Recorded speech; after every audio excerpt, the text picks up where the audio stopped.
Michael Fallon apologized for touching journalist's knee. Sources close to Defense Secretary Sir Michael Fallon have confirmed he was once rebuked by a journalist for putting his hand on her knee during dinner. Radio presenter Julia Hartley-Brewer had recounted the mildly amusing incident without naming Sir Michael. After his identity was revealed in The Sun, she tweeted saying she had not been remotely upset or distressed. A spokesman for Sir Michael said he had apologized when it happened in 2002. Ms. Hartley-Brewer, a former political editor of the Sunday Express and regular political commentator, has criticized wild rumors and claims circulating at Westminster. She said she did not consider herself a victim after the incident, which happened over dinner at the Conservative Party conference.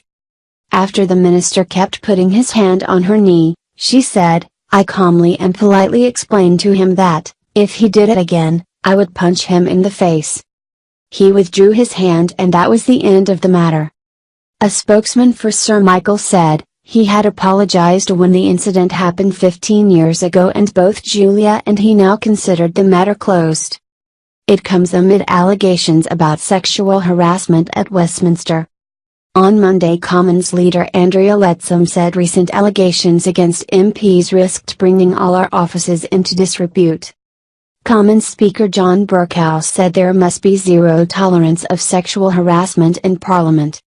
Conservative MP Tim Lawton compared the allegations to the MP's expenses scandal, which he said had been deeply damaging to the integrity of the House of Commons and each MP.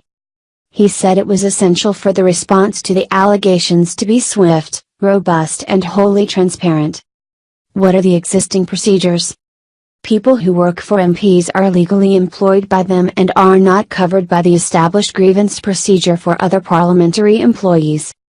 Employment disputes have traditionally been handled in-house by the MPs concerned, fought with, in some cases, the input of political parties. The Independent Parliamentary Standards Authority, IPSA, which pays MPs and their staff, offers guidance and grievance procedures to MPs when they draw up employment contracts, but these are not binding. The guidance states anyone with a complaint against an MP should initially make it to their line manager, even though this could be the MP themselves. It goes on to set out the best practice procedures to be followed. MPs are bound by rules set out in a code of conduct drawn up in the mid-1990s. They are expected to act with probity and integrity and in accordance with the public trust placed in them. Parliament's Standards Commissioner has the power to investigate claims that MPs have undermined the reputation of Parliament, but the rules do not cover sexual matters. The government has promised urgent action to improve the handling of complaints about the way MP staff are treated. Ms. Leadsom said the existing system for handling grievances was inadequate and promised a cross-party approach to establishing a contractually binding complaints procedure for all those working in Parliament, including MPs, peers, staff and interns. In a letter sent to Mr. Bercow on Sunday, Prime Minister Theresa May said the current system for airing grievances was not fair on employees, many of whom were young and in their first job. Labour has written to its MPs setting out rules for dealing with allegations of sexual abuse and harassment, while the SNP said it had begun an investigation into two unconnected allegations of inappropriate sexual behaviour.